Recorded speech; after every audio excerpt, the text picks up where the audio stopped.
Happy April 1, everyone. Are you ready to turn your middle of the pack fitness journey into a moderately successful YouTube account generating upwards of tens of dollars per month? Then this is the video for you. I'm going to tell you everything you need to know to become a successful fitness influencer in just 7 easy steps.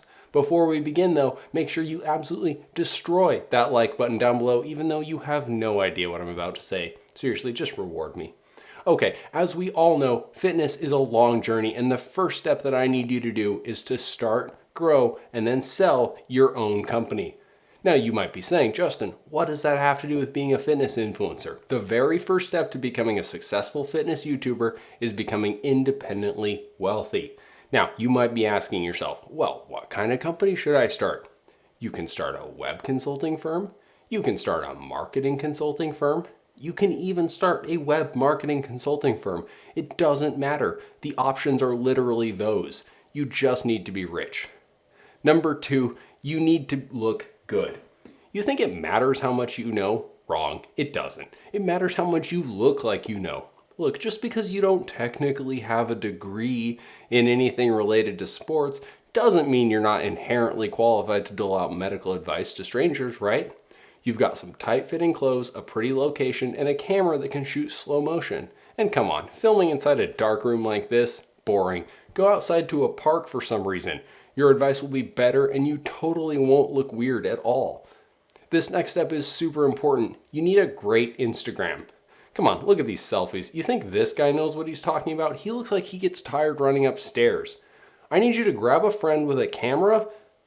Bam, now we're talking. I would blindly trust all the advice this person gives. Pro tip, make sure to frame your shots to highlight the hill you definitely didn't run up, and take these shots at the start of your run so you're looking fresh. Heck, you don't even have to finish your run.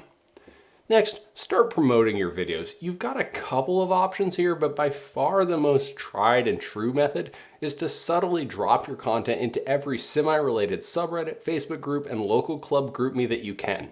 They'll definitely appreciate your content and enjoy how you cut right to the point of promoting your own videos rather than wasting everyone's time trying to get to know them. Next, leverage your friends and family to promote your content. They're definitely not tired of hearing how you ran 16 miles this weekend for the 9th weekend in a row, and they're going to be super excited to help you out. Specifically, send them links to every video you post.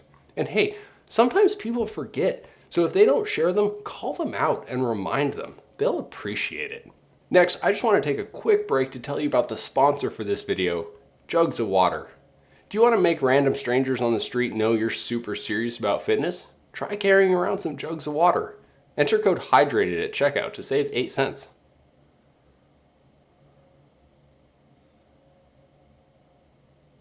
Okay, next, develop a brand voice.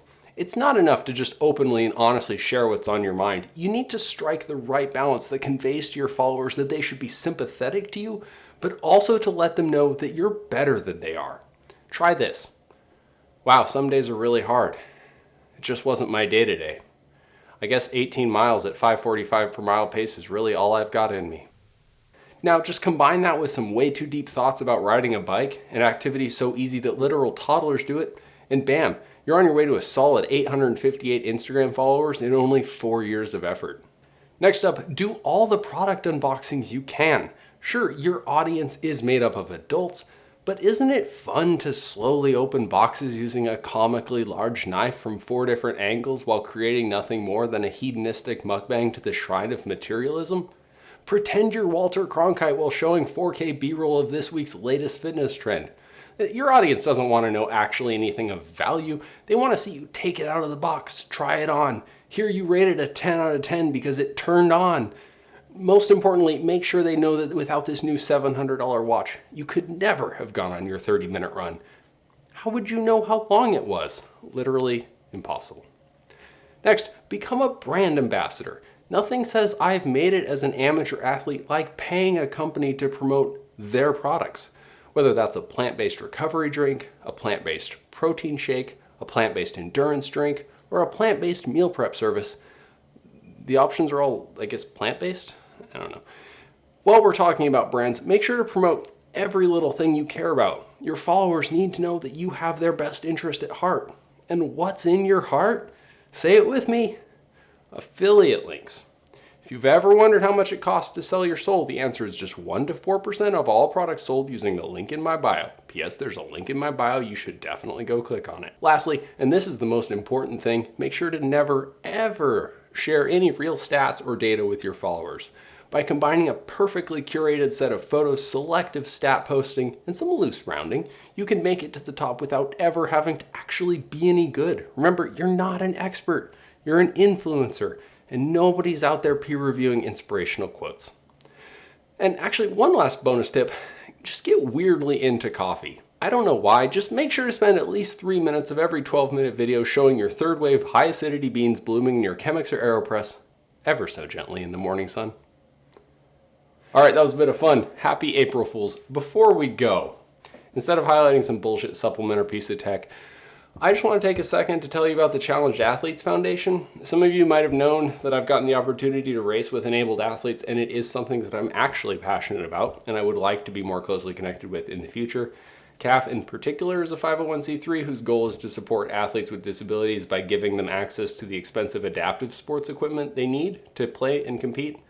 Whether it's time, money, or expertise, if you've got it, organizations like CAF and all of the other ones out there would greatly appreciate it. There is a link in the bio if you want to check them out in particular, but really, I encourage you to find whichever one is local to you and see how you can help. Remember, happy April 1st. We roast the ones we love. Thanks for hanging out with me. I hope you had some fun.